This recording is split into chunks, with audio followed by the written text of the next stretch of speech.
This is my tram. It's not stopping. You can't stop. Chopper 1 to Harbor Unit. Get out of there. He's heading your way. What was my phone? Kong is right around the corner. Got a power pole. Get out of there. Watch out, Kong's got a power line.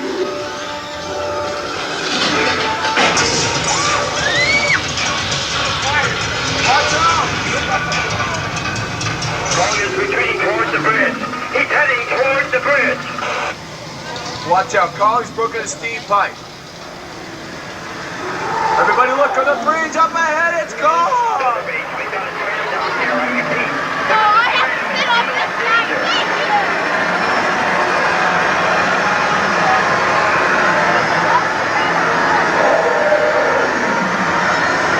That's a dead formation. We've got a full tram here. I repeat, a full tram. Request permission to fire. No, don't fire, we're too close, do not fire!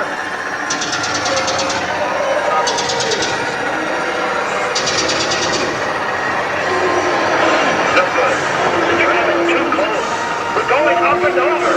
We're not gonna make it. Hold on!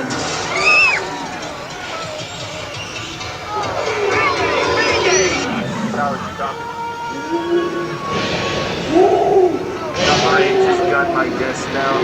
Call our house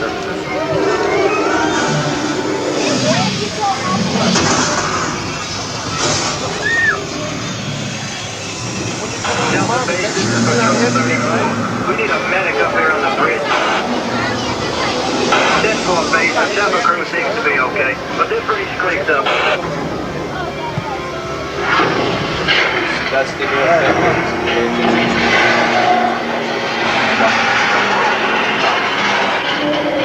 Contemplating be heading towards Roosevelt Island train station. I repeat, Roosevelt Island.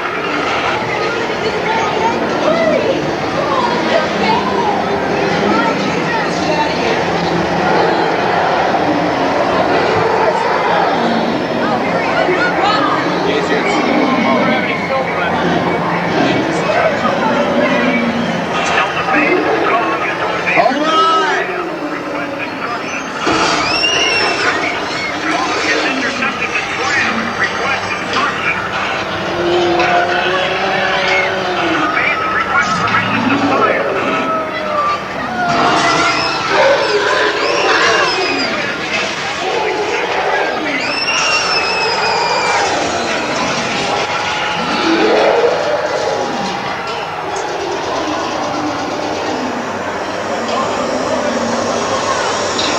All right, folks, I've got it under control. The tram's responding. Is everybody okay?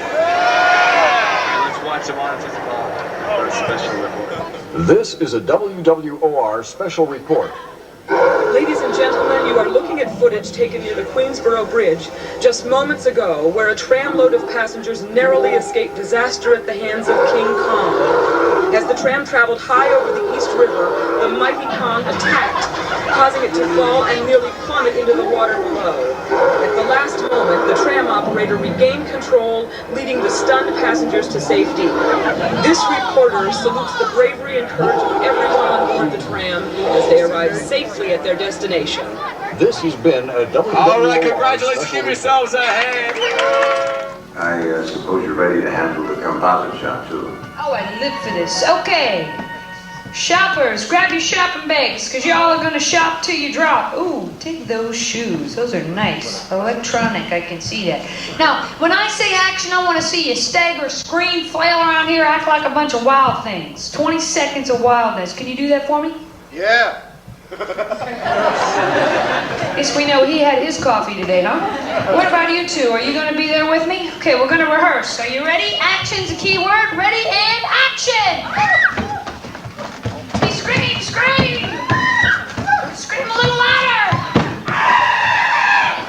Cut! Cut! Cut! Oh, okay. What do you think, guys?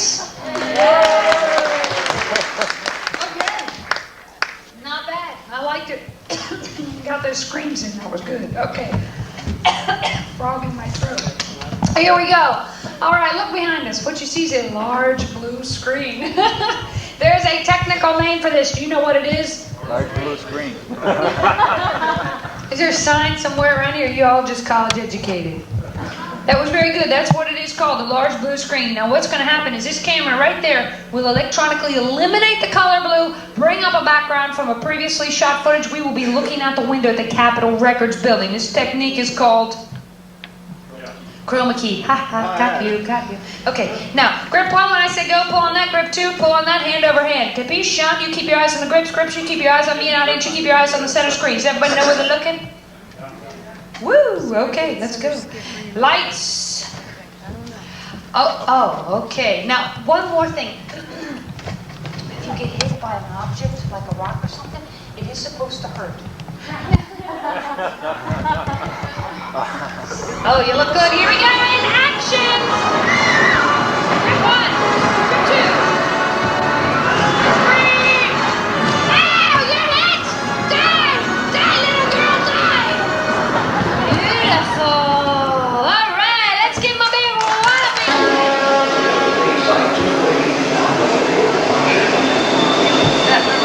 Over the gate provider to the button arrow on Double Street. Civic Center of Oakland.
security.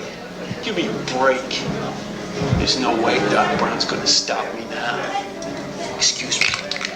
I gotta finish my repair work.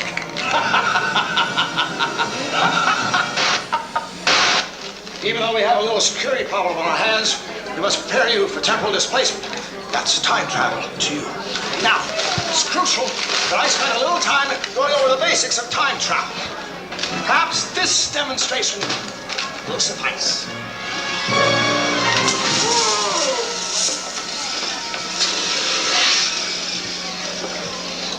Figuring out the space-time continuum is tricky business, believe me, I know. And that's why I developed this, my ultimate scientific achievement. A new 8-passenger DeLorean time vehicle. It's faster, more energy efficient, and it's a converter. I figured if you know what the weather's going to be like in the future, why not just time travel to the sunny days? Whether it's an intergenerational carpool or a quadruple date through time, this baby's got it. But it's only for those who take time travel very seriously. And that means you. But remember, this is all top secret. With Tannin on the loose, we can't afford to take any chances. Here it is.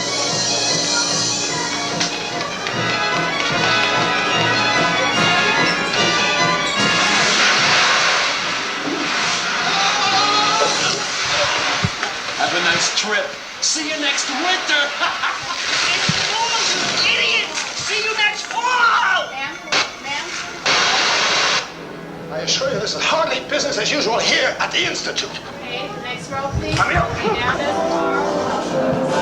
I'm all the way in. For the next one. No, it really is. The best car of the house. I always like to tell people that. Car 6, because it is the rockiest, shakiest car we have. And it also has the best light. When those double doors open, all the way in. Get your cards to the gate, or the front. Dear time travel volunteers, I can give you your pre-flight briefing. There's a lot you'll need to know if you're to successfully cross the space-time continuum. We'll have to hurry, though. With Biff still on the loose, anything could happen.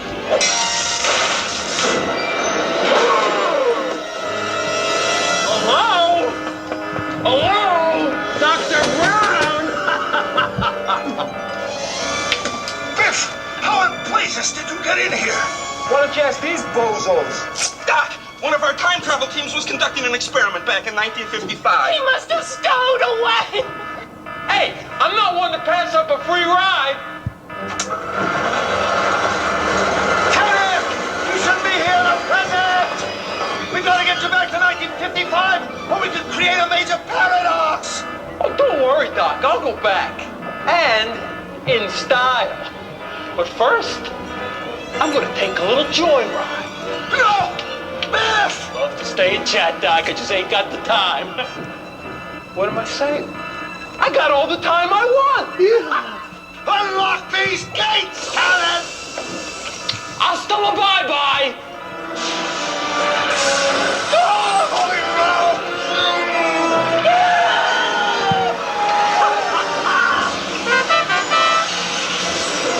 He's got the DeLorean. This is terrible. He's going to alter time. History as we know it will be completely obliterated if he's not stopped. Wait a second.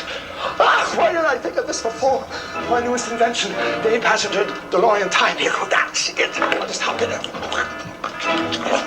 Great Scott, what am I thinking? I'm trapped like a rat in my own office. There's no way I can get to the time machine. Hold on a minute. I can get to it. But my time travel volunteers, you and you and you're my only hope. The 8-passenger DeLorean is just beyond that door where you're standing. I can pilot my remote control from here, but I'm going to need you to help me navigate. You've got to catch Biff. The fate of the entire universe rests in your hands. Now try and relax while we go over a few vital safety instructions. Here are a few safety tips you should know before taking off. Watch your head as you step into the time travel vehicle. Once in, slide to the furthest seat. Adults, watch your head as the ceiling slopes down in the back. Remain seated.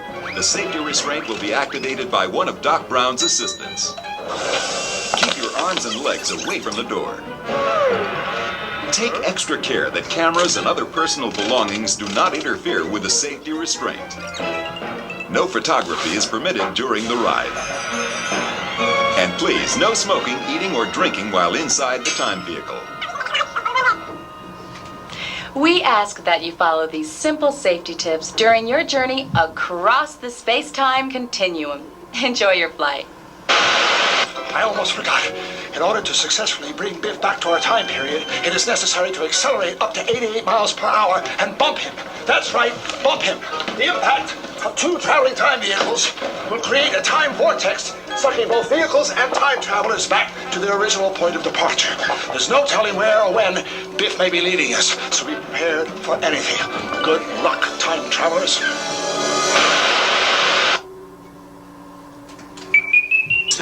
No matter, we're on a mission of universal proportions. Doc, Biff has passed through the space-time continuum, but we've got no way of knowing where he is. You mean when he is? And we do have a way of knowing when he is. The 8-passenger time vehicle is equipped with a sub-ether time tracking scanner which will allow us to track Biff to his precise location at the precise moment in whatever time period. Don't forget, when you see Biff in the DeLorean, accelerate to 88 miles per hour and bump him. Accelerating now to 55 miles per hour, 65, 75, 85,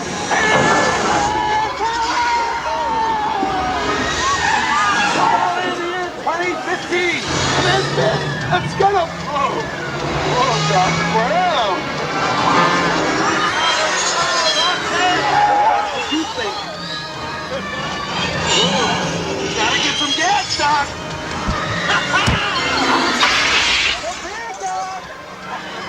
Going down. Going up. Going down. Going up.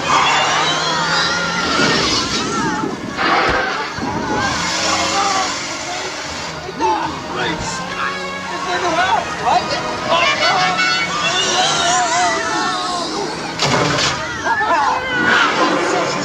Foreheads. Watch for traffic, Doc. I think you got him.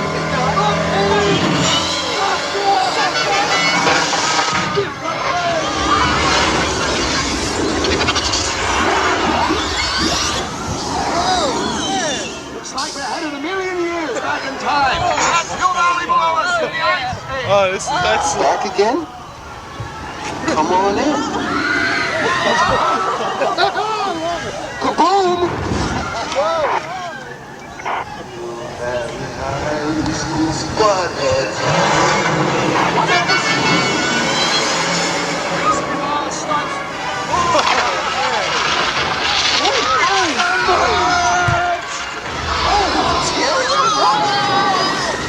See you later. Take care. Lost. The engine's dead. Uh-oh. Everybody lean back. Holding right. Wait. Hold on. Hold on. Come on, baby. Start.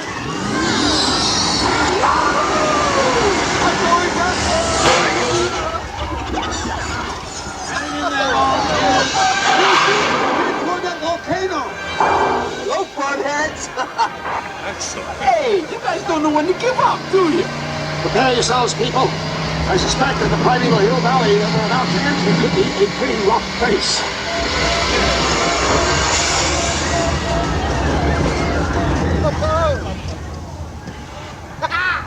Hello? Anybody home? Ow!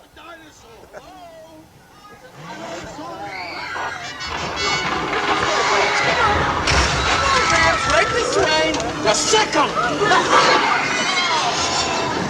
Come down, big fella. Come down. Easy, boy. Easy, boy. Hey, I'm ready. I know this. What is playing? Strong.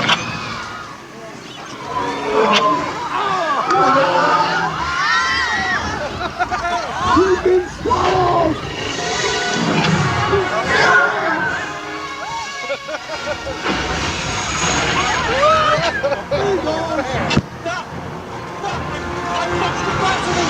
Help me! Doc, hey! Hey! Please, Doc, help me! Hey! Please!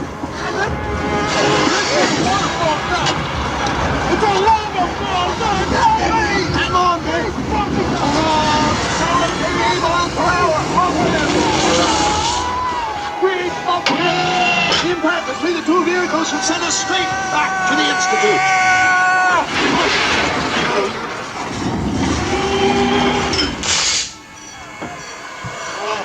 Thanks, Doc Brown. You saved my life. Butthead, get your feet on Not only did you catch Biff and save the universe, but you proved that my latest invention is a success. Go forth, time travelers, and remember the future is what you make it. Please lift left bar and exit. Hurry up, get out. Will you need this help coming in? Should I walk around that way?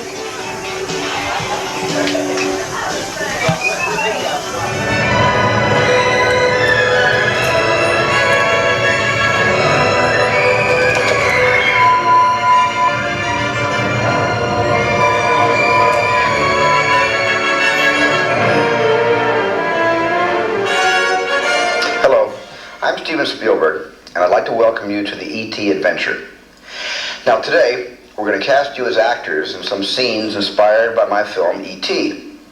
And as your director, I'd like to tell you a little bit about our story and your role in it. So if we could roll the film, please.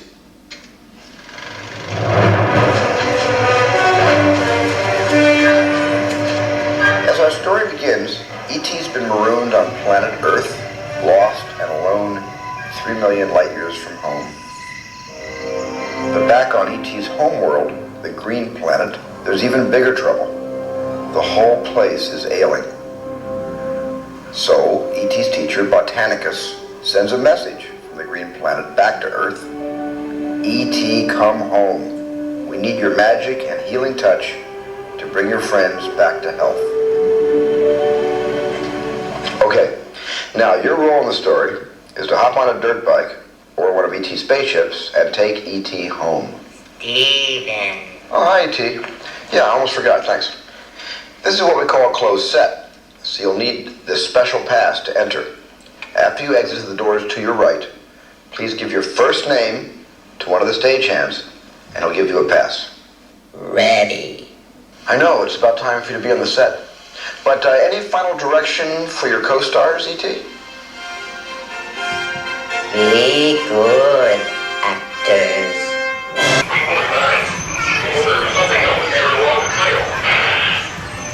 What is it, Unit 1? Well, it tastes an awful lot like candy. Roger 1, we'll send out the video crew to document.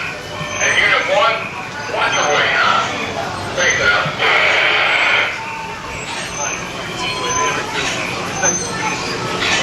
I think good and high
Henry Linda.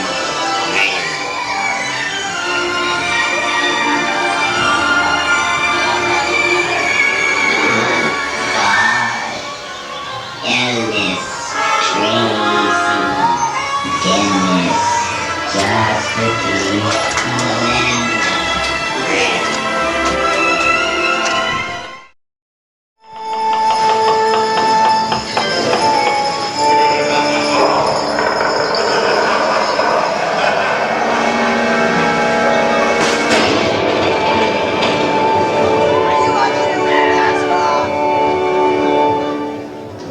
You have entered my theater, and you are now my guests.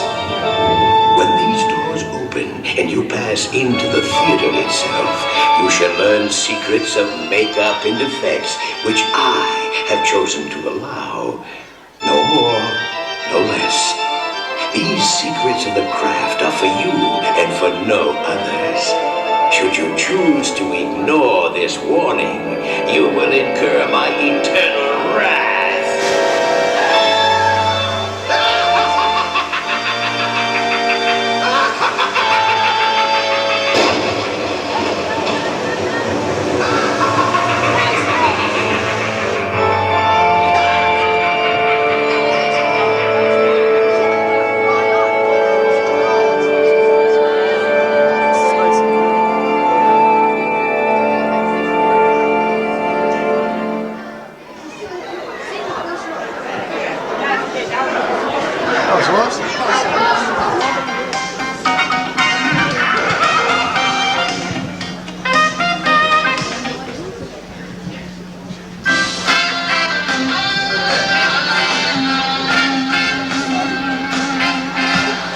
Ladies and gentlemen, Universal Studios Florida is pleased to present the Phantom of the Opera Horror Makeup Show.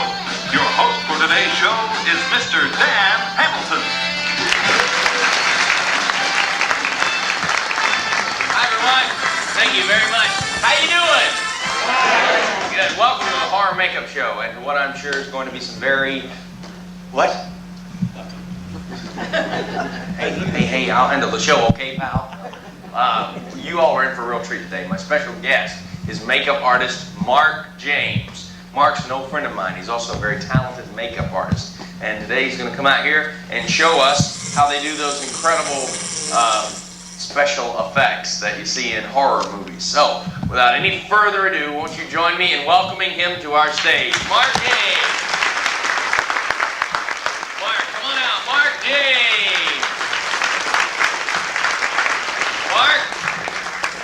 Mark, excuse me. That's your cue. Mark, you're on. Mark James, right there. Mark. How are you? Fine. Was that really necessary? Yep. No, it wasn't. Yeah, it was. Why? Well, because I was demonstrating the element of surprise to the audience.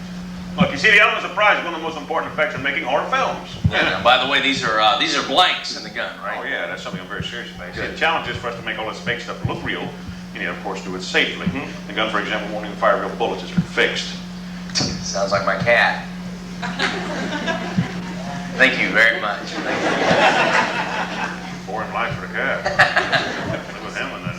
Anyway, point is, everything you see in horror films is an illusion. Okay, well, next time maybe your illusions can come with some warning first. Now what? I'm going to need a volunteer. A volunteer from the audience.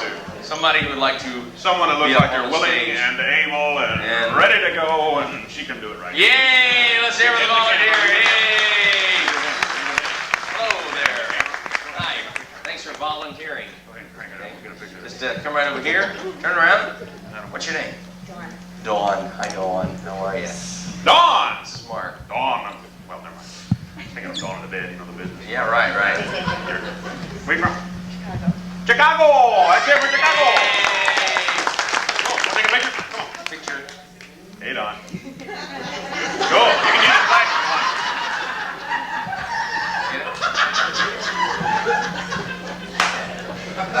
I like a man with a good sense of humor. Yeah. Come on, Don, let's get bloody. Come on. Let me have your right arm.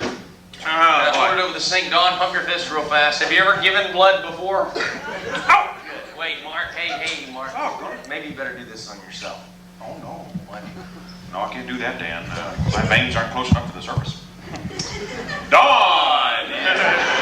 Stick your arm out there. Yeah. Okay. Marty, get a close-up of this, will you, please? Okay, it's one of these deals. Oh, Mark.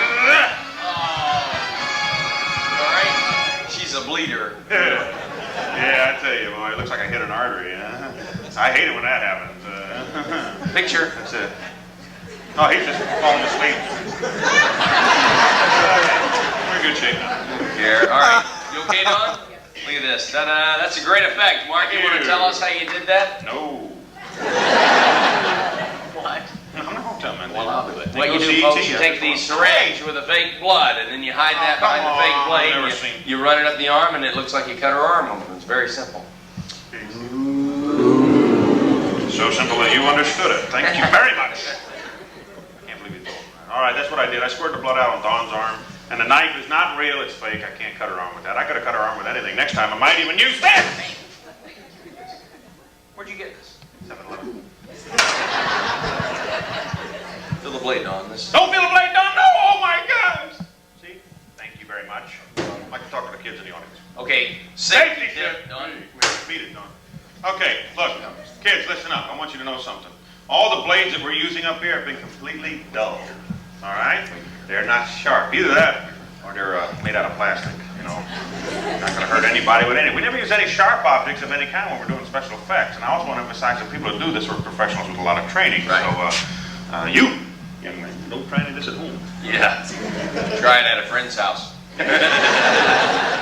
Now, we can use props like these because what actually makes the scene work is the actor's reaction to the attack. Right. Now, what about this? This doesn't look very scary with a hole in the blade. Oh, the hole in the blade. I know that, but I can show you how it works, but I need a victim. A what? A victim.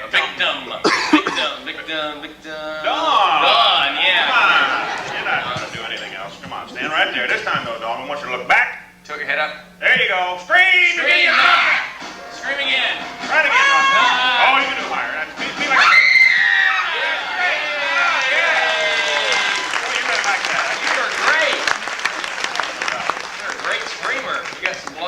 Well, the old boyfriend down there going on. Yeah. All right, now, Hey, Mark, cut her throat. I don't care.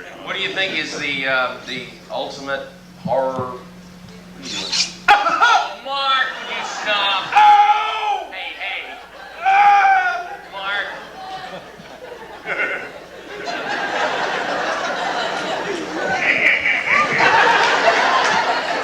Made him laugh. Can you imagine driving down the road and looking at some dude with knives in bed and everything? Yeah, the 60s were real good to you, weren't they, Mark? Now, these are very simple effects, right? Oh, yeah, that's basic stuff. Things do get a lot more difficult. I want to show you.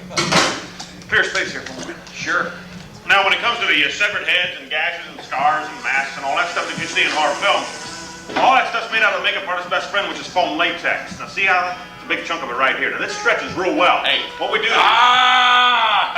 Yeah. What we do is we... Very good, Dan. We do appreciate that. And what we do is we...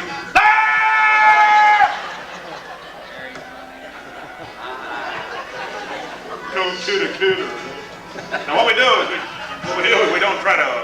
When we don't do something really disgusting, for example, to an actor, we prefer not to do it to them. So what we do is we make up a latex. We let their latex. Yeah. So what we do is we make up a latex mask of that actor's face, and we use that instead. See, not everything is what you think it is. Yes. Take Sydney here, for example. Sydney. This here is Sydney. Hey, Sydney. Now we use one of these guys when we want to make a life-size creature. Now, Sydney here's a real skeleton. Yeah, but it's not real.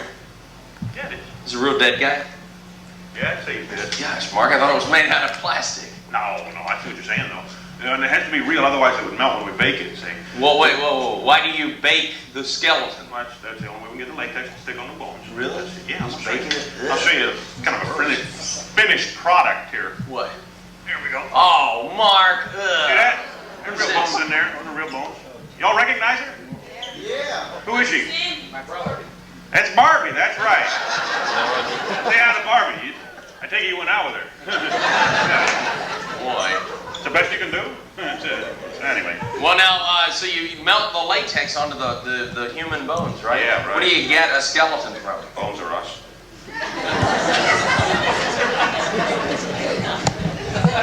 show you people a film. You deserve it. No. It's with E.G. Marshall, and I'm going to warn you, it starts out pretty disgusting. Then it gets worse. Oh, goody.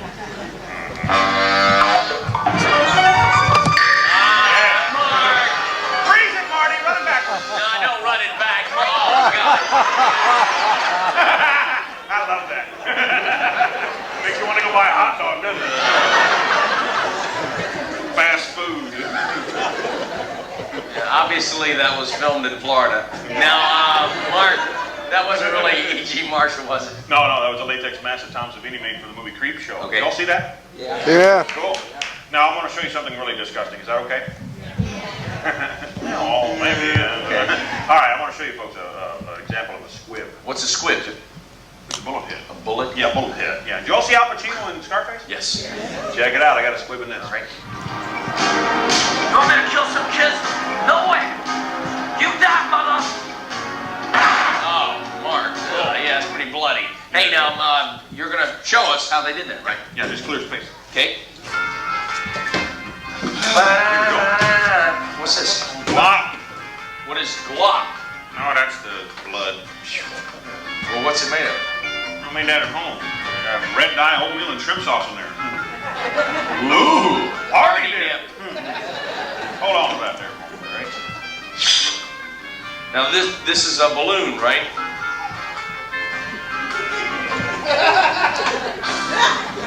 Yeah, it's a balloon.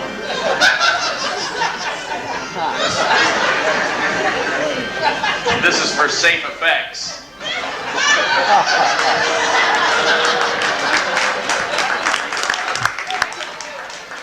Yeah, Dan, I got that out of your wallet. Would you stop? All right, put the glop in the balloon, all right? You with me? Yeah, I'm with you. So far? What's this? That's smoker's powder. Well, how much of that do you use? That much. No one. I don't know. We put that in there, and then we put the wires to an electrical charge. You with me? Yeah, cool. George! George? Hey, George. Dan, George. Hey. Give it up, big guy. Come on. Hey, here we go. Whoa. Now, George's going to help us out with a demonstration here. Yeah. What I need you to do is help me out by getting the gun underneath the counter. Okay. Point at George, count to 3, and then All right. same time I'll detonate the charge here, and then splatter. All right. All righty? Yep, I'm going to count to 3 and blow his head off. You ready? Yeah. Cover your ears. Here we go. 1, 2, 3. Hey, don't shoot me, pal. Please, don't shoot me. Hey, Oh, Mark. come on, George. Stop Don't it. give me that kind of garbage Stop right it. now. We don't have time for this. We talked about this before Mark. we did this show. Don't worry about it. We'll get it. All right. Hey, please, look, I got a wife and 3 little heads at home. Hey, this is Patrick. He doesn't have 3 little heads at home. I know this guy. He's just... What do you think we should do? Okay. Let me have a drum roll, Marty. Here we go. Ready? 1, 2, 3.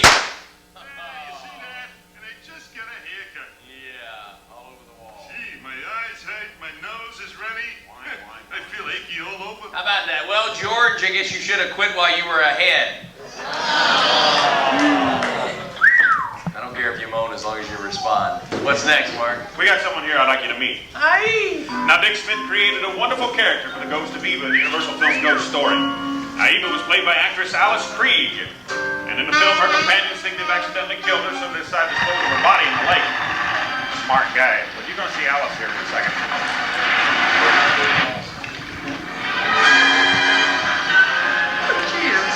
She moved. I tell you, she's dead. Now she's dead. She's dead now, yeah. Unfortunately. But that's okay, because 50 years later she comes back and she haunts all those guys, so that's all right. All right, well, let's take a look at her. Oh, sure. Eva, Dan, Eva. Oh, Mark. There you go, huh? Yeah. What a babe. I don't think Mary Kay could help this one out. Yeah, she needs some Clarisil or something. Yeah, really is. All right, now what? We're going to move on, but you're going to get a picture with her. No. You stand here and I'll take a picture. Mark, I don't From a scrapbook. I don't care. Would you stop this? I don't We want have time for to this. I just don't want to. Mark. Dawn. Yeah. Come on, Dawn. I need your picture. I need some real person up there. All right, Dawn, this is that Eva. evening You we'll the take dog. Dan. Is this good? That's it. How you doing? Well, I'm in the picture with Dawn. Hey, It's a Mr. Kodak Don. moment. You want to get a picture? Yeah, come over here, pal. Come on, Mr. Don. That's good. Runner? Don't Don't take it yet. Well, wait, let's do this on 3. Let's get it. Yeah, get in the front because I can't see you. Okay, smile. Say Here we cheese. go. 1, 2, Scoot over just a little bit. 2.5, 3. Look at her. Stiff as a board, boy. Everybody, big hand for Dawn. Yay! Thank you, Dawn. Bye. See you later, Eva. All right, now, Mark, you're the expert. What do you think is the ultimate horror makeup effect? Ooh, tough question. Actually, I don't think there ever will be the ultimate horror effect because they keep getting better every year. But I did bring some clips of my favorite stuff. Great. Do we have time to show them? Yeah. Yeah, let's run the first one, which is Dick Smith's work once again, but this time actress Linda Blair's with The Exorcist here.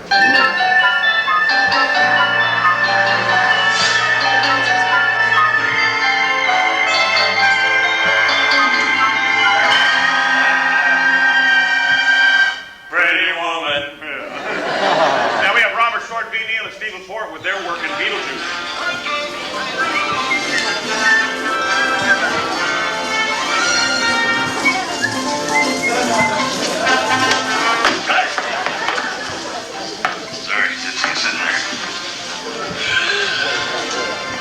And now the incredible transformation scene in John Landis' American Werewolf in London. Yay.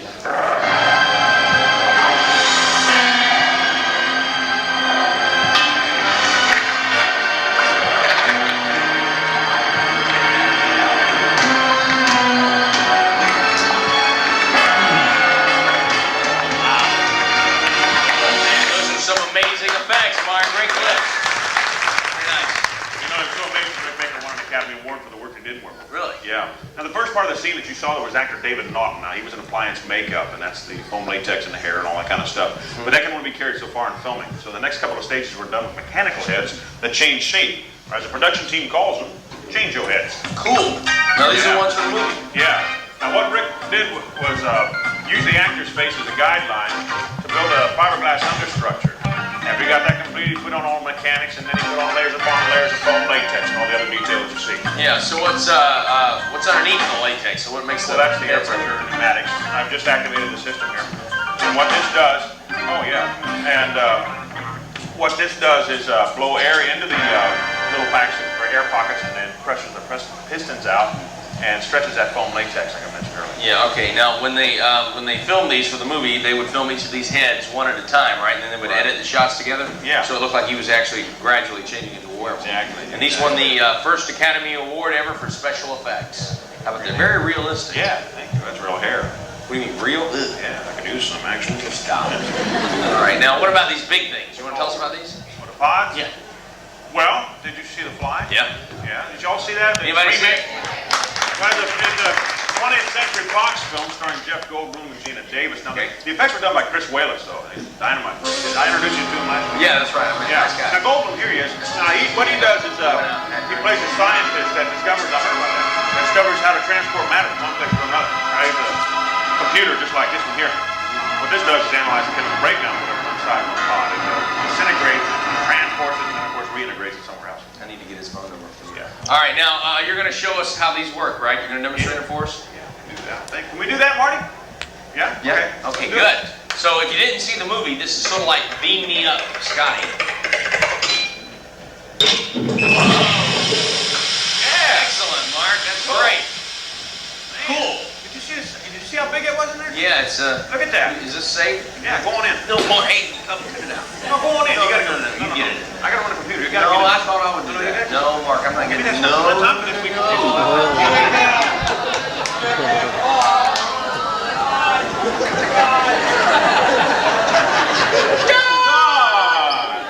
Ready?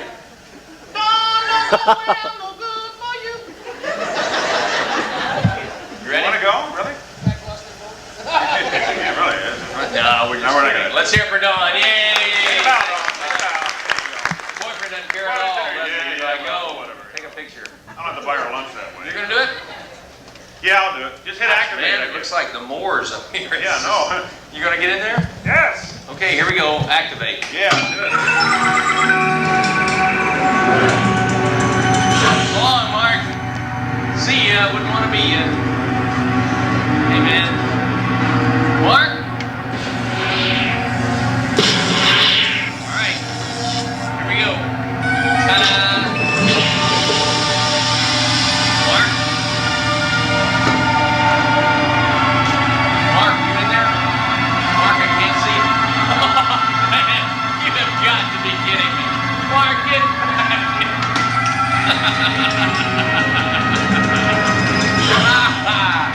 Oh, what are you... Mark, what was that? Mark. Hey, are you in there? Oh, no, hey, come on, Mark. Cut it out. Get back in there. Well, I mean it. Hey, don't make me use this. Back in there.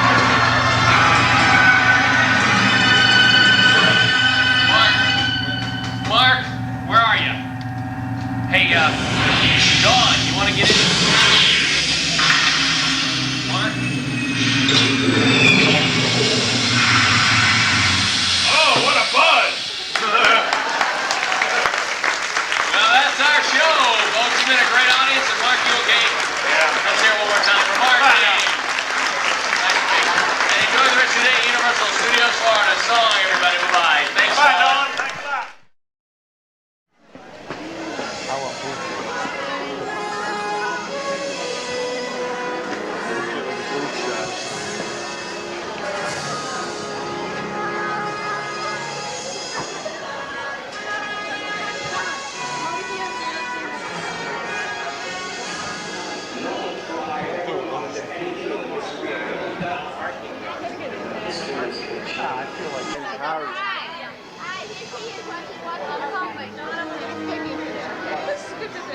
That's cool. Okay, go ahead.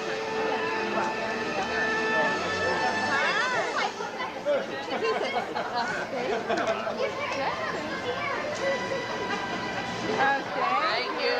Give a hug, please.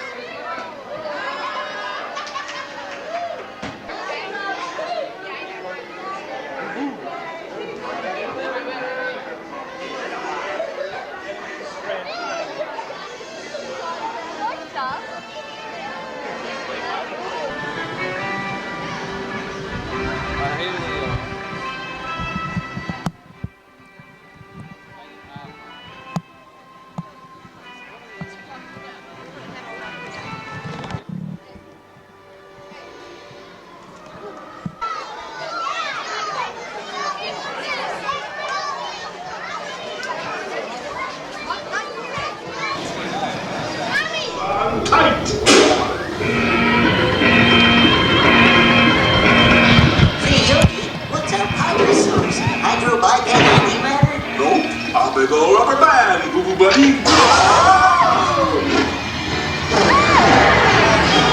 Rat do-gooders on our tail! Yogi, no! Come on now, little buddy.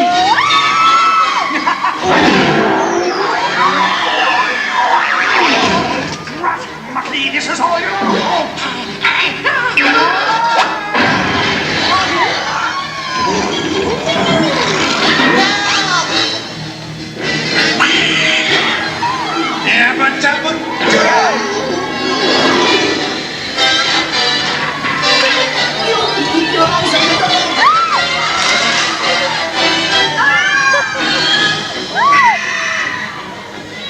Move it, dinosaur brain!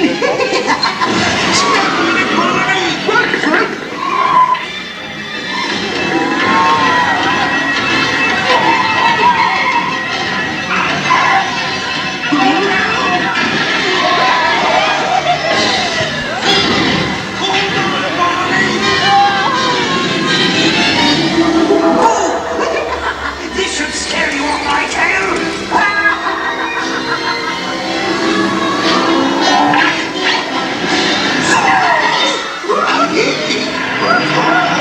Where are you, Yogi?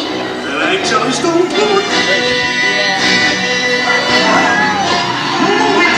Bad guy coming through!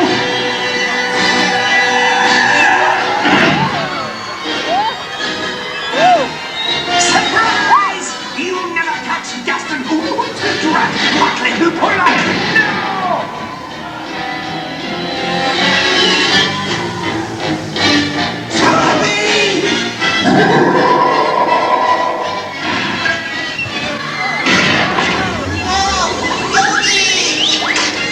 Move it! One side! Take this and that! Hold on, folks.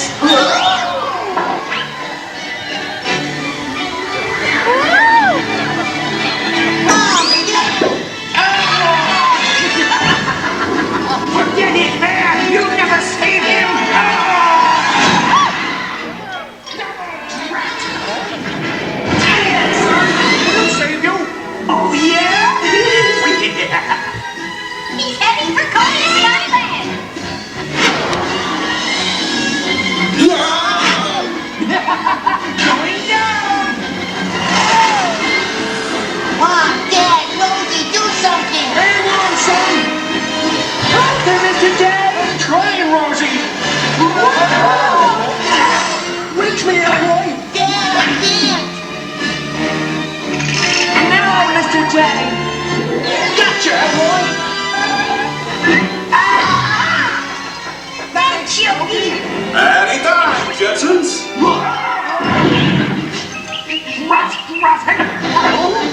We got you surrounded. You're coming with us. Luckily, this is all your fault.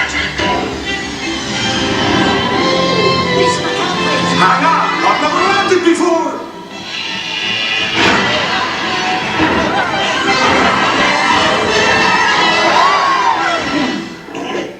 Yeah, I meant to do that. So, folks, thanks for joining in the ride. I'll see you on the outside.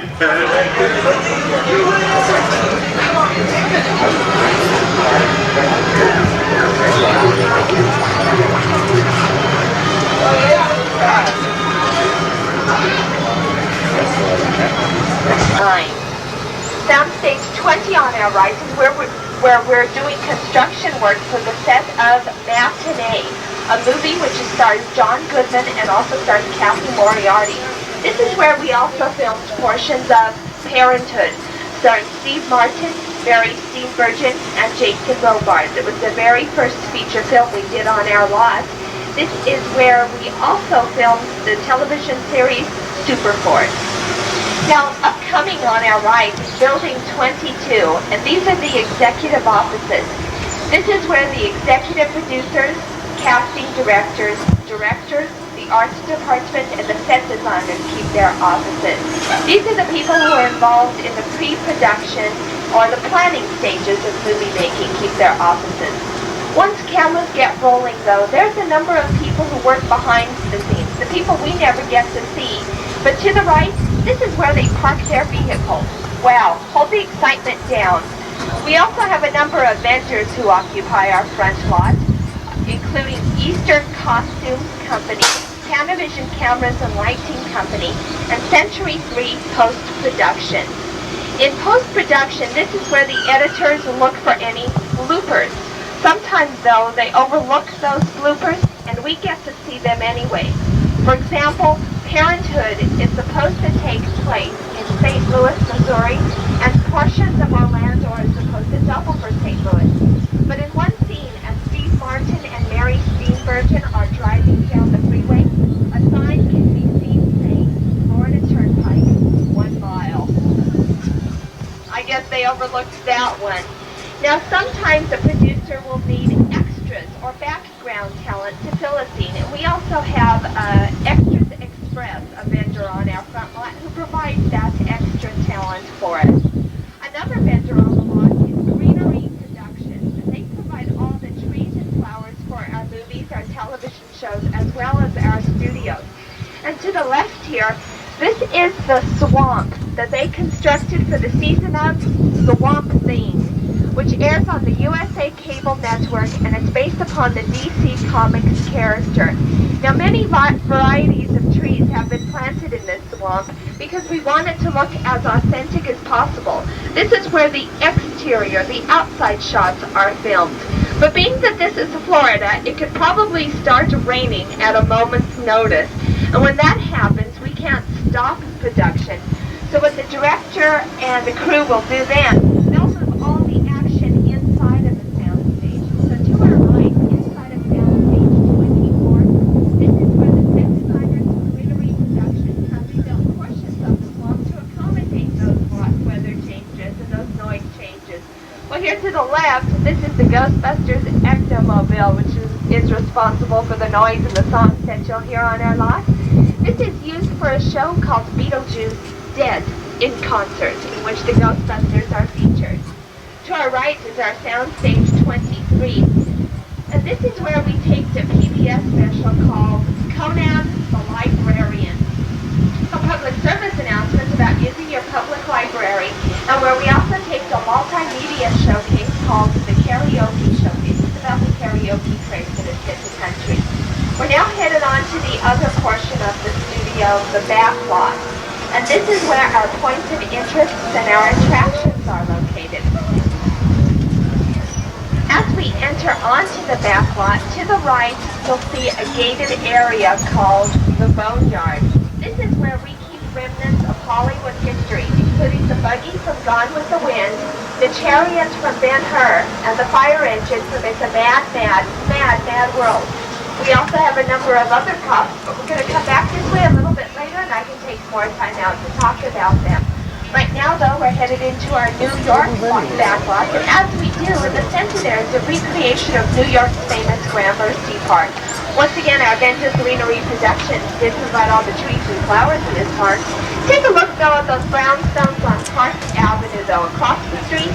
The one at the right with the red awning, that's the turret from The Sting, starring Paul Newman and Robert Redford. And second from the right with the green shutters where that yellow taxi cab is, that's the Huxtable residence from The Cosby Show. On our left, you'll see the Ghostbusters logo and the New York skyline in Guggenheim Museum. Now these are completely flat billboards, but they're painted in a process called forced perspective, which is used to give the optical illusion of depth. It was a technique first used by Hitchcock on the set of Rear Window. Also on the left is a recreation of Macy's, as modeled from the movie A Miracle on 34th Street, starring Natalie Wood. And next to this, you'll see a recreation of the Pennsylvania station, as seen in the Hitchcock film Strangers on a Train. This is also our King Kong attraction. King Kong is 32 feet high, 56 feet wide, weighs 12,000 pounds, and breathes banana breath. Well, as we continue down 5th Avenue, we're in a recreation of Manhattan's Lower East Side, reminiscent of the 1930s and 40s. Now, the reason I keep saying a recreation is because the buildings we're looking at aren't real buildings. Well, what do I mean? Well, these buildings are called facades, which is a French term meaning false front. Would you believe that these buildings are actually made of styrofoam? They're covered with a weathering material called Dryvit, which protects them from the elements. And then, to give them the illusion they're old and weathered-looking, the art department has taken dirt and rust-colored paint onto them. To give you an idea of how meticulous the art department is, they've even gone through the trouble of painting on the bird droppings onto the posts here at the waterfront. But if I were you, I wouldn't try to distinguish which ones are real and which ones have been painted on. Now, speaking of water, this is the centralized section of the studio. We have other backlots around the lagoon, including in our San Francisco backlot. We have our earthquake attraction. And if you take a look to the far left across the lagoon where all those flags are billowing, this is the World Expo Center. This is where we hold our Back to the Future attraction, our E.T. adventure, which Steven Spielberg said he would never make a sequel to E.T. Instead, he wants this attraction to be the sequel. And then next to that is the Psycho House. Now, what do you think we call the road leading up to the Psycho House?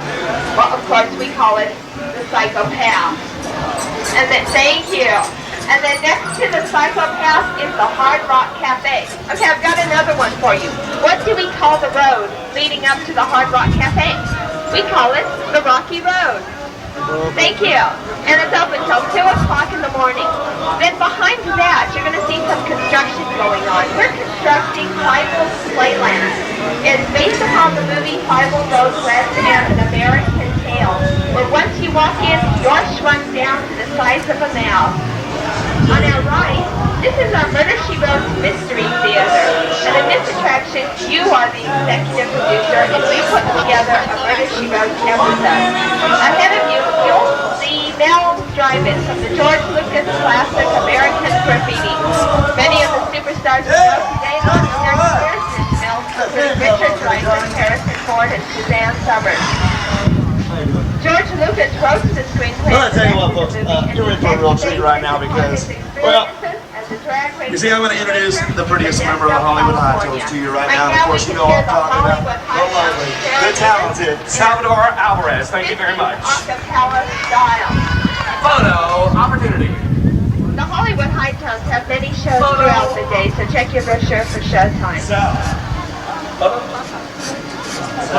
speaking of Hollywood, We're entering into our Hollywood backlot, and as we do, to the left is the Pantages Theater. A Hollywood, oh, and also it's Popeye in the boat over there. You know, he's giving out autographs today.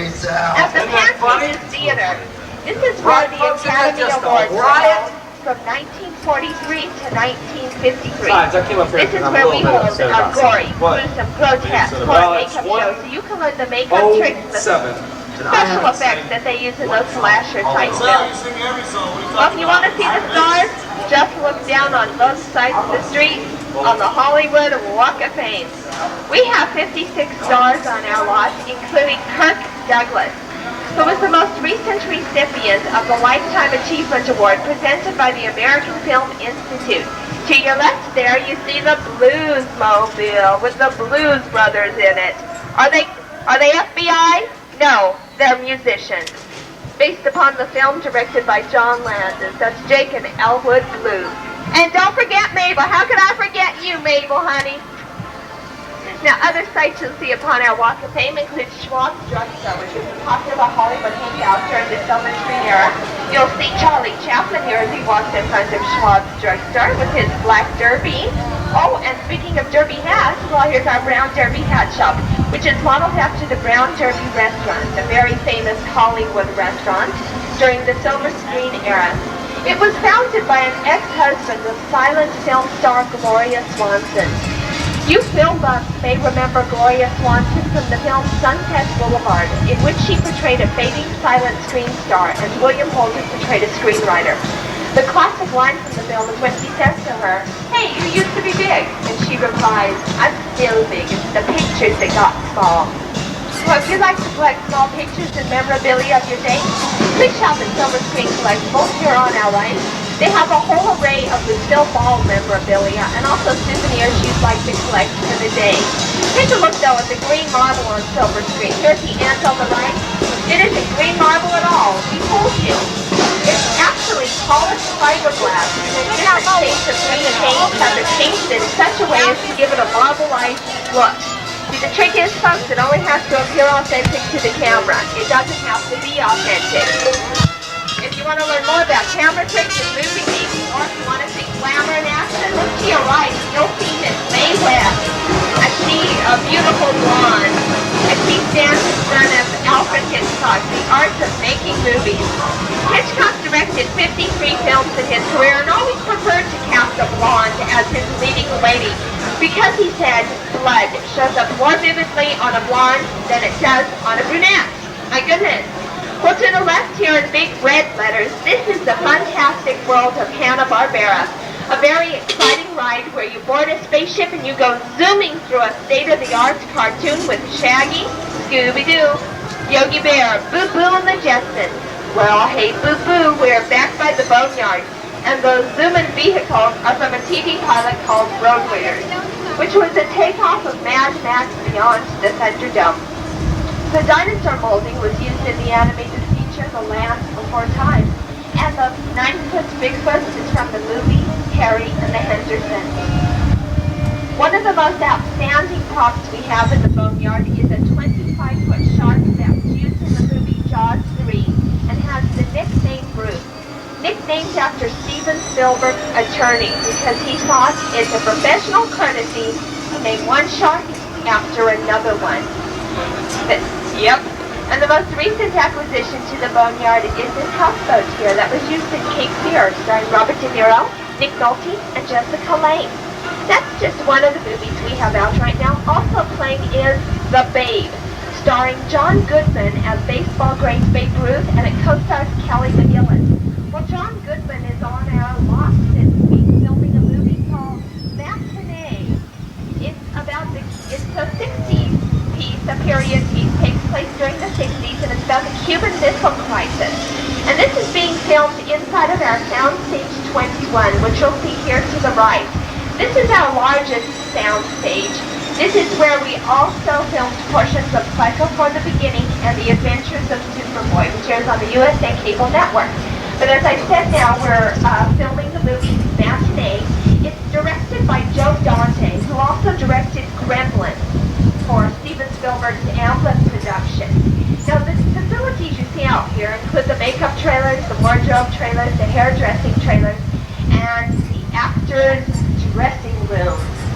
It stars, well, as I said, John Goodman. It also stars Kathy Moriarty, whose credits include Kindergarten Cop with Arnold Schwarzenegger and The Mambo King with Armando Sante.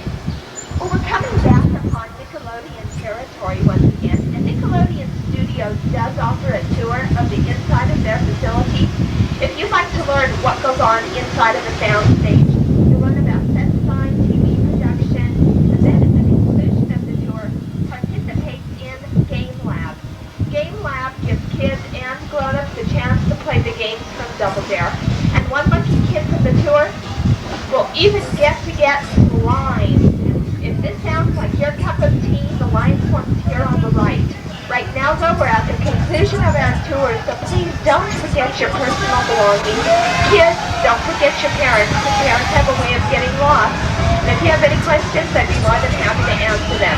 On behalf of our driver, Crash, and myself, Regina, thank you for visiting us here at Universal Studios, Florida.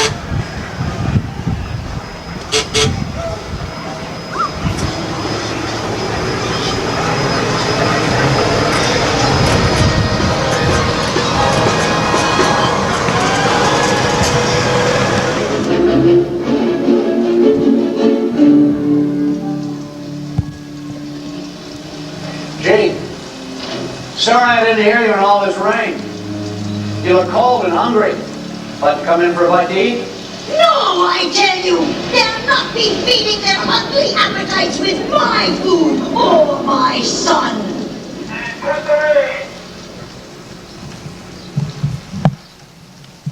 Alfred Hitchcock's Psycho.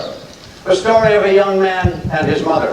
One of them being not quite, well, you know. Hi, I'm Anthony Perkins. As you may recall, I played the role of Norman Bates in what became the most famous of all of Hitchcock's films. Hitch was a master storyteller. He loved to make movies that would keep an audience in his total control. He would lead them down a path of expectations, only to suddenly send them off in an entirely new direction. This was known as the plot twist, and Psycho was its premier example. Now combine this with the photography, the editing, the soundtrack, and all the other technical elements.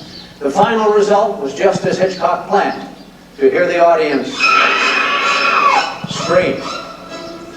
Now, for example, if Mr. Hitchcock had Janet come across this lonely place in broad daylight, it would have been one thing. But of course, he made it night.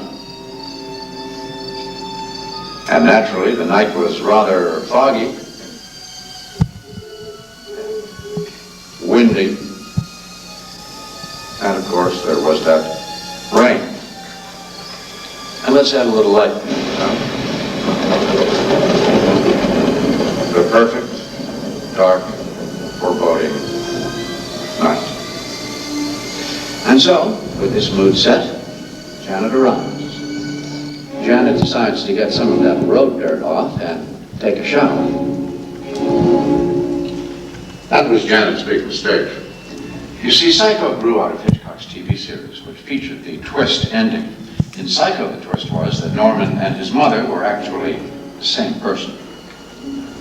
But why tell you about it when we can show you? I believe our director and cameraman are ready. So, ladies and gentlemen, here it comes.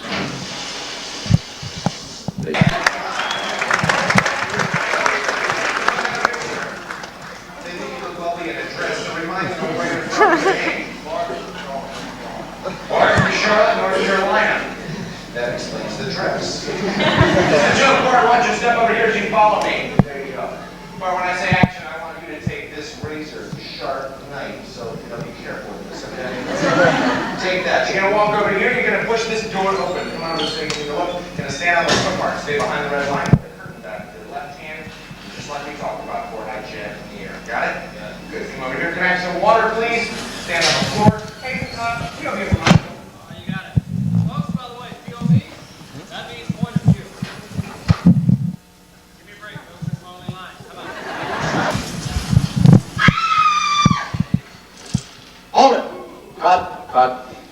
Excuse me a minute, maybe I can explain what went wrong here. You see, Psycho was based on a real... You got that razor, okay?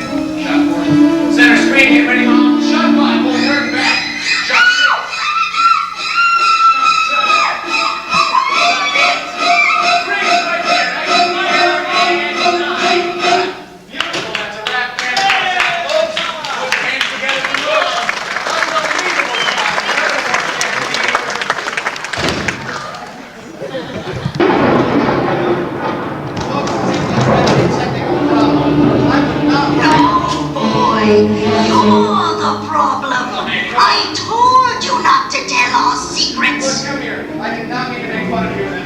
Okay. Just let me see if I wait here. Whoa!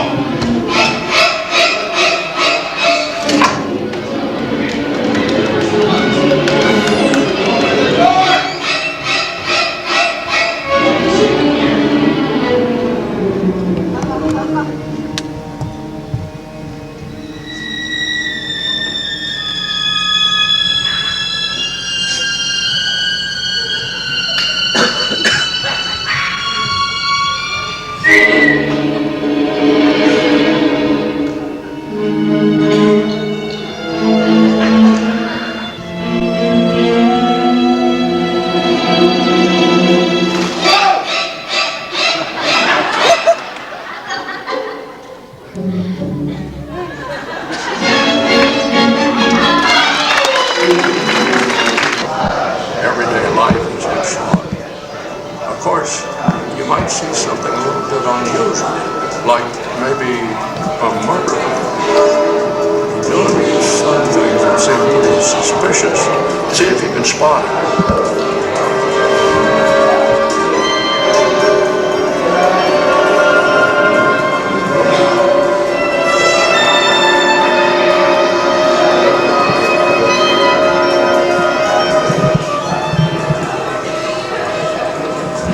Time's up. Did you spot the murder? How did you get just like I spotted you.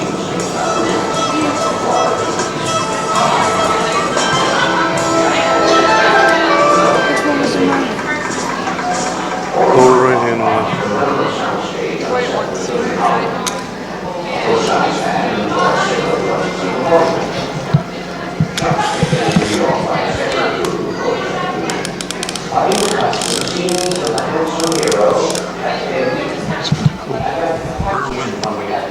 I played a photographer with a broken leg. All day long. You can see that you've got me and Ross out of the black background, and this is where the fun begins. Because the purpose of this special technique is to put me just about anywhere.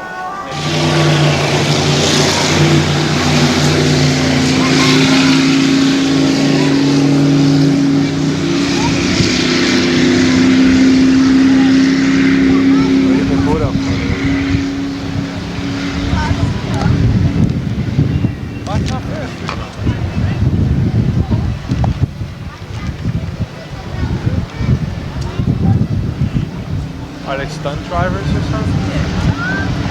That's what they do in that show at night. It's really cool. It's like Miami Vice.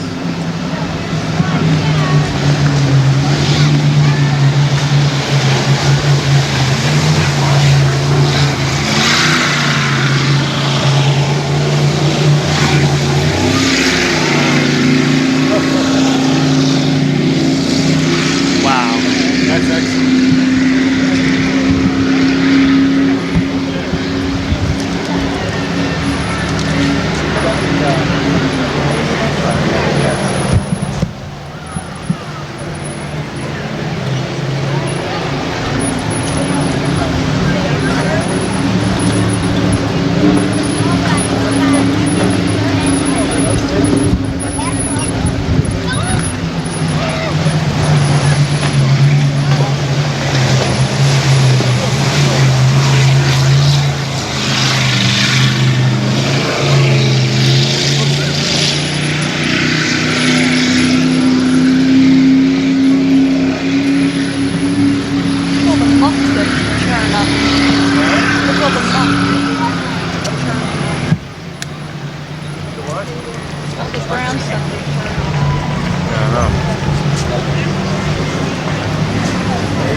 best stunt show.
Folks, don't try this at home. You ready, Cody? Good boy. Now I'd like to start by bringing out my best friend, one of the finest stuntmen in the business. Excuse me, Brett. Do you mind saying that last part one more time? One of the finest stuntmen in the business. I love that part. Mr. Felix Cassidy. Hiya, Brett. How you doing, buddy? See, folks, we're lucky to have Felix with us here today. He's fast, sure-footed, one of the gutsiest. You alright? Oh, sure. I meant to do that. Yeah, sure you did. Now get on over here so we can start the show. Now we have some of the finest stunt people on contract to Universal Studios, Florida. I'm going to start the show and I'm going to stretch this part. The stunt team? I know, partner. I'm bringing them out right now. Folks, let's have a big hand for the great Universal Western Stunt Team. Wait, come on. Oh, what are you doing for?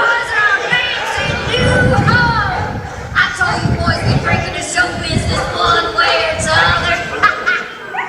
Hey! You mangy dogs up there! Shut up! Thank you. What are you looking at? Hey, Mom! So this is where professional stuntmen freeform. I ain't impressed. Yeah! Fox says he ain't impressed neither. Woo! Thank you, sweet woman. Excuse me. Can I help you, folks? Well, hey there, good looking. I'm Hunter. I'm Hunter.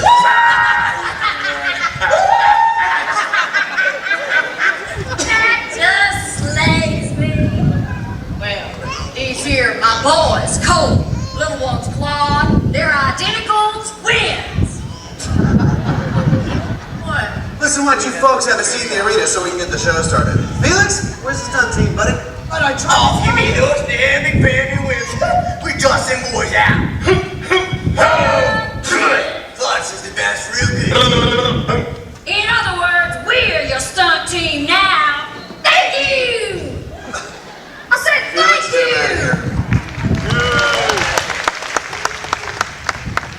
Lady, how can you be? How can we be? Folks, Boys. takes years of training to become a professional stuntman like myself. Listen here, Pop-Tart, they is professional. Well, I've been throwing them off the barn since they was 3. Right, Cole? Right, Mom.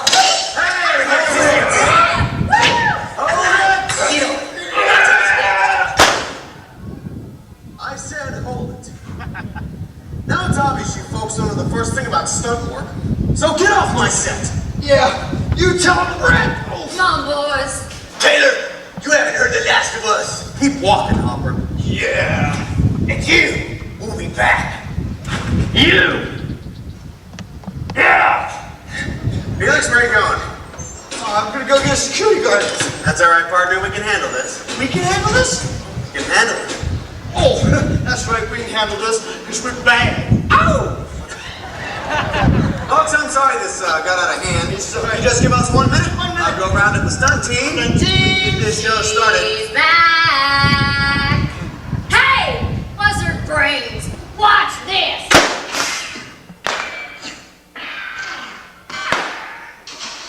Thank you, Ma Hopper. It's a gift. Lady, I thought I told you to get out. Yeah, you tell her, Brent. Lady, get out. Shut up, stunt varmint. We're taking over. Oh, no, you're not. Oh, no, you're not. Oh, yes, we is. We've had it with you and your stupid yellow belly buddy. Hey, lady, nobody calls my yellow belly buddy stupid. Thank you. Get off my set and take Francis the talking mule there with you.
Put that one down. That is not a toy. Somebody's gonna be hurt. What? Mama's upset and I'm gonna tan your eye. Well, come on. Stop! Oh, you wouldn't hurt little itsy bitsy defenseless lady now, would you? Well, I guess not. Panties! No! Happy trails! Let's party! I'm coming, Brent. I'm coming. He told you to put that down. So much better. Oh, no! Yes! Oh, nuts! Felix Cassidy, Mo Buster! Thank you. Brent, are you okay? I'm alright, Felix. Folks, I'm sorry this got out of hand. Sorry. You just give us 1 minute? 1 minute. I'll go find the stage manager. Stage manager? Well, I'm gone. Felix, you're in charge. Felix, you're in charge? I'm in charge? You're in charge. I'm in charge. Well, howdy, everybody. I'm Felix Cassidy, and I'm the stunt coordinator. Felix! Yeah, Brett. Do me a favor while I'm gone. Don't tell anybody you're the stunt coordinator. Oh, I won't. All right. I'm the director. Now, the reason they made me director of Universal is, well, tougher than John Wayne. Meaner than Clint Eastwood. As you can see for yourself, cuter than Kevin Costner. All right, I exaggerated. I'm not as mean as Clint Eastwood. Well, I'll tell you this much. That big foot fella comes back here, and I'll slap him up and down. Then I'll slap him from side to side. I'm out of here. Come here, you lot. Oh, baby. Hey! You little, I'm gonna go. Hey, big boy, your history. I'm gonna get, I'm idiot. No! Boys! He done it. Quit fooling around and get over there! Now, we got plans to make, heads to crack, bones to crunch. Here, you get away. You not here for it. You These get boys you want them. Boys, you you don't must even stop. start me here. Excuse me. You.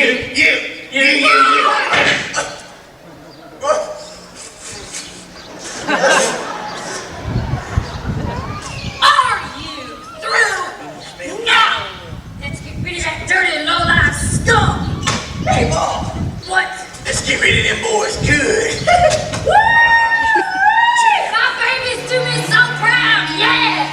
Let's blow up the smithereens! Hey! What do you think you're doing? That's dynamite. There's people here. Women, children, me. You're heading for that round, Cassidy. Oh, I never went for a first hopper. Dynamite! Geronimo!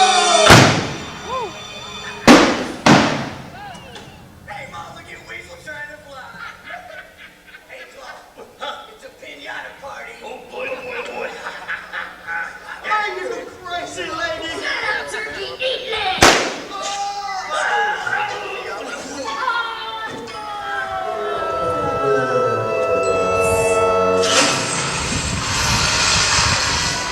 Bye, Baba. Oh well. Did you get it, guys? Oh well. Kill it, Claude. Hey, wait. Yeah, I'm gonna, yeah, oh. Yeah, oh, yeah. You see me, but they wanna have my best. Oh yeah, we do it.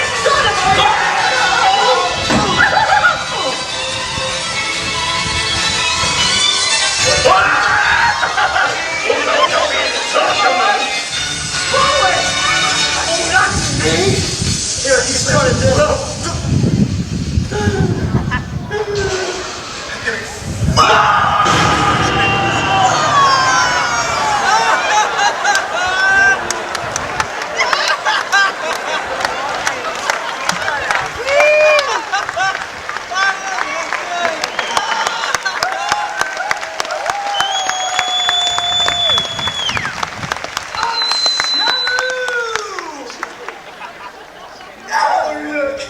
I got my brand new Kmart clothes all dirty. Uh-oh, you.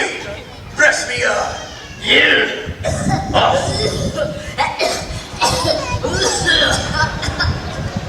I've fallen and I can't get up. Boys, what do you think you're doing? Get rid of that polecat. Which one? The ugly one. That's you.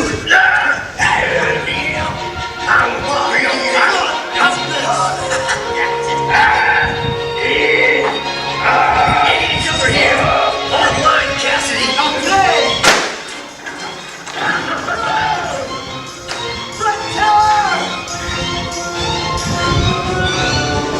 I'm gonna blow this place. Yaha!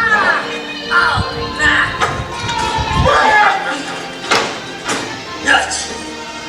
What? Oh. You! Yikes! Where'd he get to? Yeah! Hot shot mama! Cole! What are you doing up there? Bleeding. I'll bleed you. That'd be the last time you do. Don't you stop with being Mr. Now. Move it! But Mo! I should have had girls! Run! Run to whoa! Hey! Any older guys out there? See that big old fat fella, Claude? What? Oh, you bunch of kidders! Good.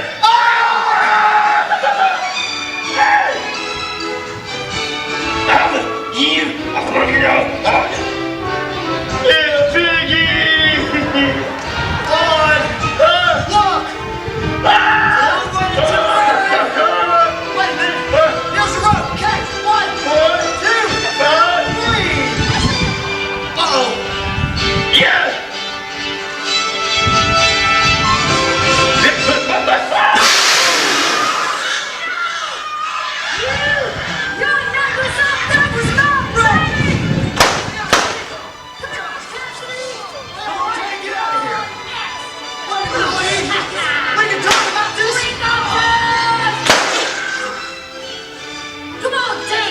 Cowboy. Now don't go away, boys. Cause Mom's got a surprise. Just guess what? I'm sending you to the moon! Hasta la vista, baby! Oh my goodness! Oh, I can't believe I shot a lady!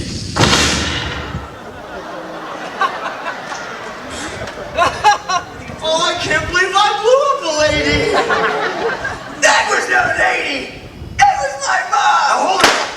Come with me! Let's go, buddy! Watch out! On the sign! Come on, Hopper! Hopper!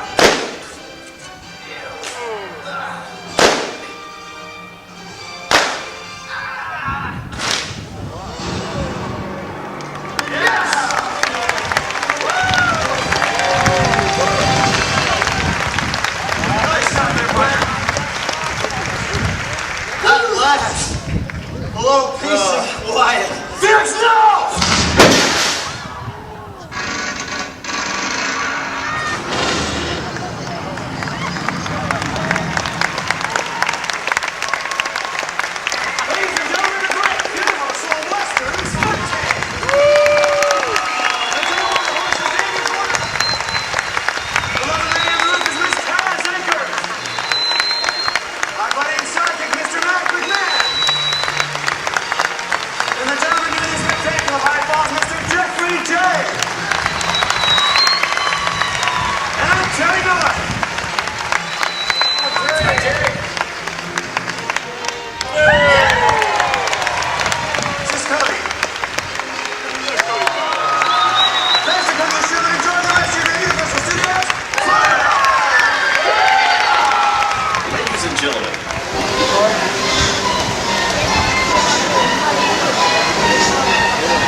Okay, that's why you know all this stuff,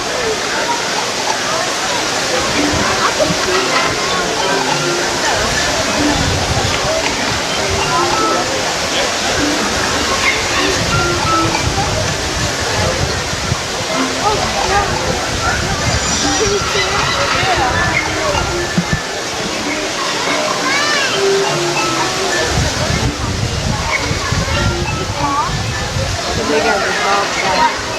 What? They got the top. I can't see it. Oh, we get them up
for Sting and Einstein from Back to the Future, two of our animal stars. And now, from Gary DeRose, Birds and Animals Unlimited, who is responsible for training animals in such feature films as Lady Hawk, All of Me, Back to the Future 2 and 3, television shows such as Cheers, Night Court, Rin Tin Tin, All My Children, and Dreyfus and Empty Nest. Would you please welcome one of the company's top trainers, Mr. Mark Echeverria. Hi, folks. Thank you.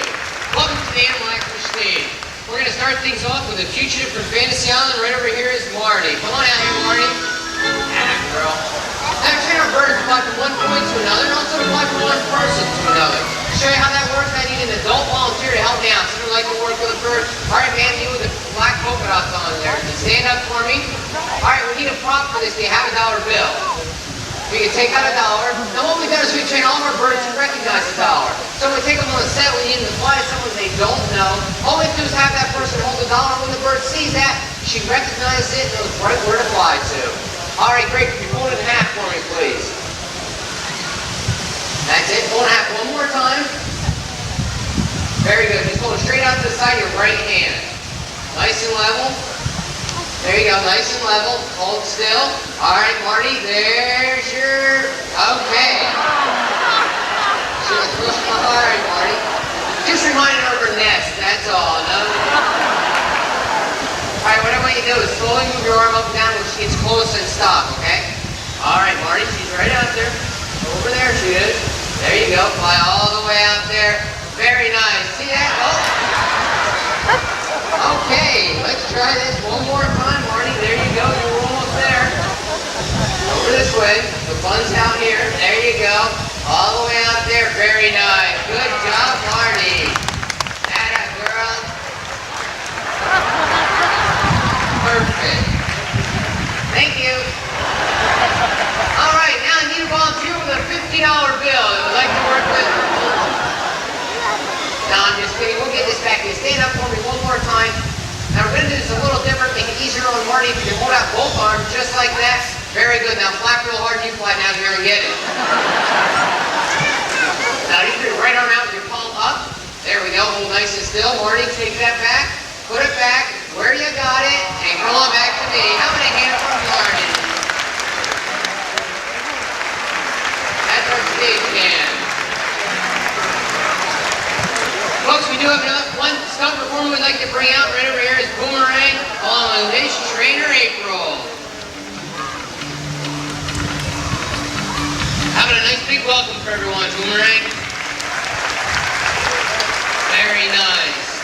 Okay, now many times when you're watching a Western, you'll see a cowboy on a horse. He gets shot, but the horse falls to the ground, and the horse pops up and runs off. Well, that's what's known as a running fall. With Boomerang's help, we're going to show you how we train that. Now, he's starting to sand pit similar to this. Boomerang's been working for about a month with April, and he's at the point where she's a little tap with the crop, and down he goes. Good job, Boomerang. Yeah. Now, that was the difficult part. The easy part is getting him to pop up and run off. All it takes is a subtle verbal cue. It's more like a whisper. He hears that, he's up, he's out of here. No problem. Watch. Very subtle. Okay, there he goes. How many hands would have? Boomerang, the guys from Alpo called about you again. That gets him going every time. Off you go, Boomerang.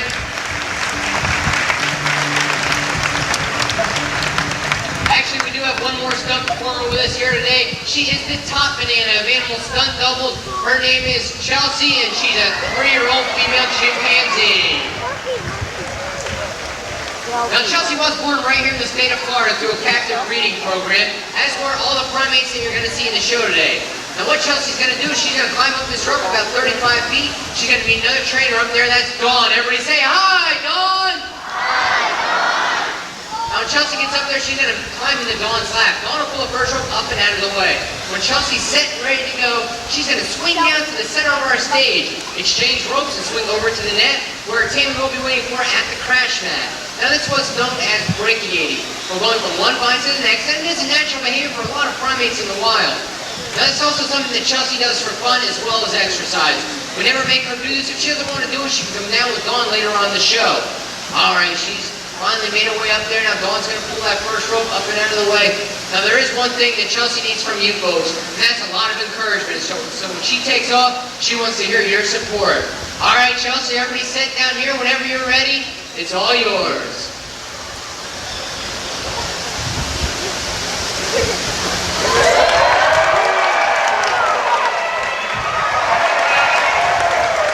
How about a hand for Chelsea?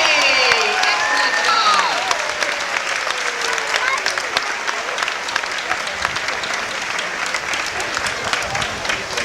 She's slowly making her way down there, and the big drop. There she goes. Very good. Thanks a lot, Chelsea. Now this next star is definitely in the classification of legend. She's one of the most beloved animals around and needs no introduction. Get up there, Nana girl.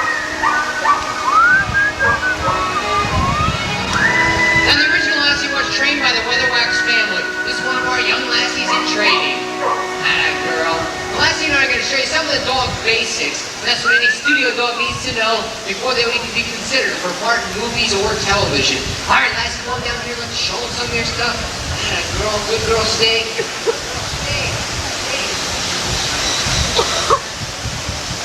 Sit.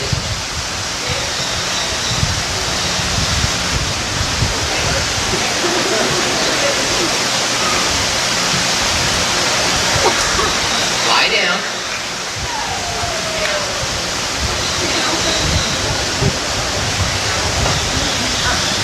How's she doing so far? Yeah. What we're going to do right now is a lot of times when they get out in front of an audience, they do slow down tremendously. It's what we call show discrimination. So I'm going to have someone from backstage just bring out a leash. And that a lot of times just reminds them that they're out here to work. And it is what we use when we train anything. So just a little leash, and it serves as a little reminder. All right, on your feet, let's start all over and see how this helps. Okay. Ready? Sit. Down. Speak. Good. Sit. And a nice big wave for everybody.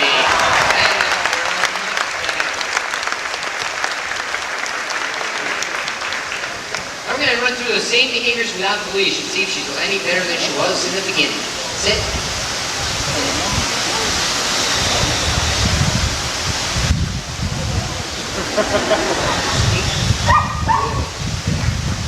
And a nice big wave for everybody. There you go. Back up. Back up. Back up.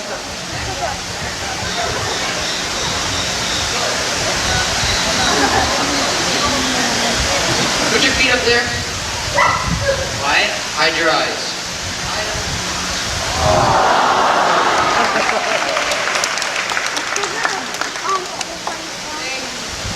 You're wounded. Take a bow. That's Lassie. Thank you. Now, one of the things that makes our animals so believable on the set is their ability to work with and relate to someone other than the trainer. We'd like to demonstrate that, but I do need a volunteer, one of the youngsters who wants to come down here and work with one of our dogs. Let's see, get those hands up. Let's see who we got here to help us out today. Okay. All right, how about way up there with the Nickelodeon shirt on? Why don't you leave your hat there? Leave your hat there. There you go. Folks, give me a hand for helping us out.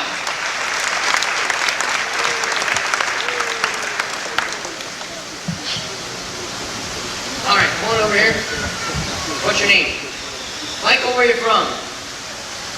From Rhode Island. All right, Michael, why don't you go on over there with April, and she has some instructions for you. Now, this little guy's going to help us out with Michael. You're all going to recognize. His name is Benji. There he is. Up there, wave low at everybody. Very good. Now, what Benji's going to show you is what we call a workaway. It's called that very simply because he works away from the trainer and towards the actor, which is going to be Michael. Now, April's giving Michael a few instructions, and she also gave him a little doggy treat. She's going to bring Benji down, tell him to turn front towards Michael, run him through his behaviors. When he completes those behaviors successfully, he's going to go to Michael to get rewarded. All right, he's getting a couple last-minute instructions, and we're ready to go. Watch.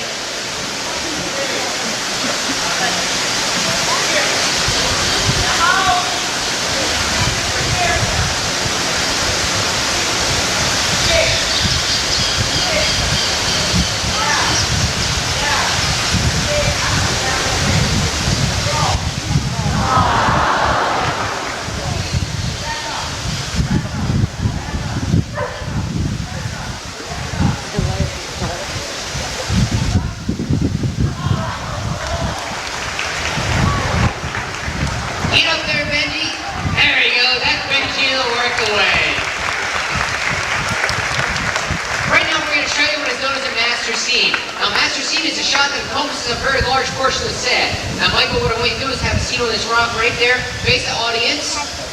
There you go. All right, now, Michael, I'm going to direct you to this, so you listen to me, do exactly what I tell you, we'll get through this part fine, okay? April's going to be working with the animals, you're going to be working with me, okay? All right, we're ready to go. We need a little playback, please. And action. One afternoon, Lassie, Benji, and Michael are sitting beside a pond when Benji decides to go to his favorite spot on top of a nearby box. Well, it's just then he noticed Chompers, a 16-foot man-eating gator, rising out of the pond, staring right at Michael. Now, Michael, being the brave young man that he is, he doesn't want Lassie to get hurt, so he stands up. And he throws himself on top of the gator, saving the day! Michael, have a seat. Almost had him in there. Actually, it's up to Benji to save the day. But this is a little too dangerous for our star. So we're going to send Benji off to makeup. We're going to bring out Benji's stunt double. That's a dog who looks exactly like Benji, but can do the more dangerous stunts. All right, send in the stunt double. Identical, aren't they? All right, now the stunt double is up on top of the box. He's in position, and what we need from you, Alex, is some action. Not that kind of action. Wrong way, okay. All right, he's thinking about it. He's trying to decide what he wants to do. He's in position. He's looking around. He's in the water. He's making his way over to the gator. He's on the gator's back. Careful, look out for the head. How about a hand for Alex? Benji, stunt double.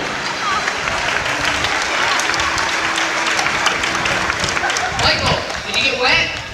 Good. All right, now it's time for the big dramatic finish.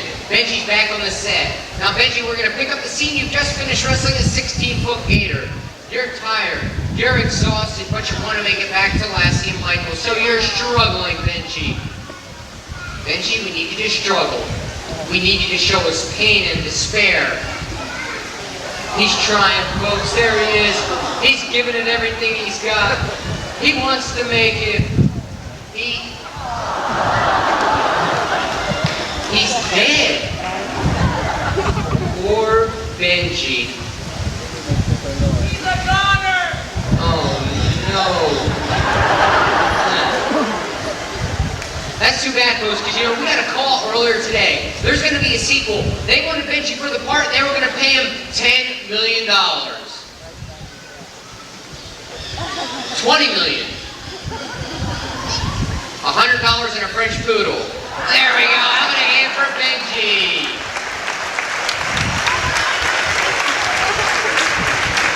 All right, Michael, come on over here with me if you would, please. What we're going to do right now is we're going to prove to everyone out in the audience how smart Lassie is. So have a seat right there. Now, how we're going to do that, Michael, is in the back there's a big pile of clothes. In the pile is anything you can imagine. Hat, shirt, shoes, pants, socks, gloves, coats, anything at all. I want you to think of 2 articles of clothing. Whisper them into Lassie's ear. She'll run back, get them for you, and bring them out here, okay? 2, any 2. You have 2 in mind? Okay, Lassie, hop up there. Now whisper right in her ear. Did you tell her 2? You did? Okay, Lassie, go back there and get what he asked for. All right, folks, she has been doing great at this all day. She's done 4 shows so far. She hasn't missed any yet. Let's see what she brings out here, Michael. Let's see exactly what you asked for. Here she comes with the first one. All right, Michael, she brought you a hat. You asked her for a hat. She got the first one right, folks. Yeah, impressive stuff. Good job, Lassie. Go on, go get that second item. Now, folks, she never misses a second one. Here we go, 100%, another perfect show. Michael, let's see what else you asked for. Here she comes in. Michael, you asked for this? Look what you did!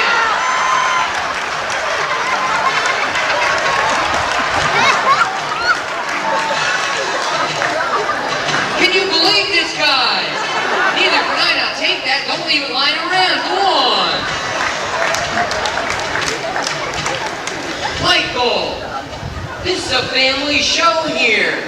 What do you have to say for yourself? Oh, don't give us that, Lassie. Show him there's no hard feelings. Hop up there, give him a big kiss. Go on, get in there, give him a kiss. Clean those teeth out, Lassie. Get in there. Very good. All right, Lassie, you're all done. Folks, if you'd like to get another photo of Lassie before she leaves, you'll have one more opportunity. And that's Lassie. Thanks a lot, Lass.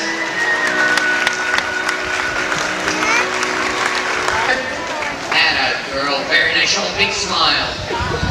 Up close, folks. Smile over here. Very nice. Now, Ginny has been working on a... Over the top, she needs your help. A lot of you guys cheer, scream, clap, and holler. The Irish is gonna go.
I can't wait to hear this one. This is going to be good. Take a look on the big screen behind you and see what you look like with King Kong roaring for you.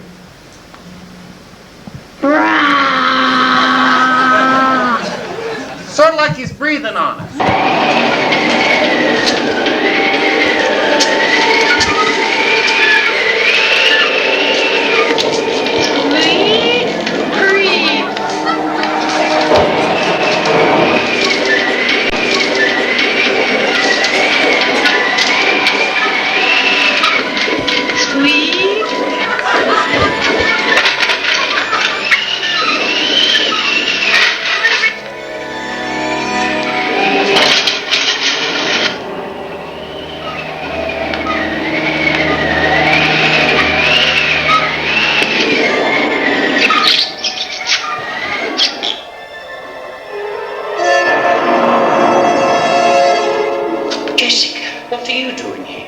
No time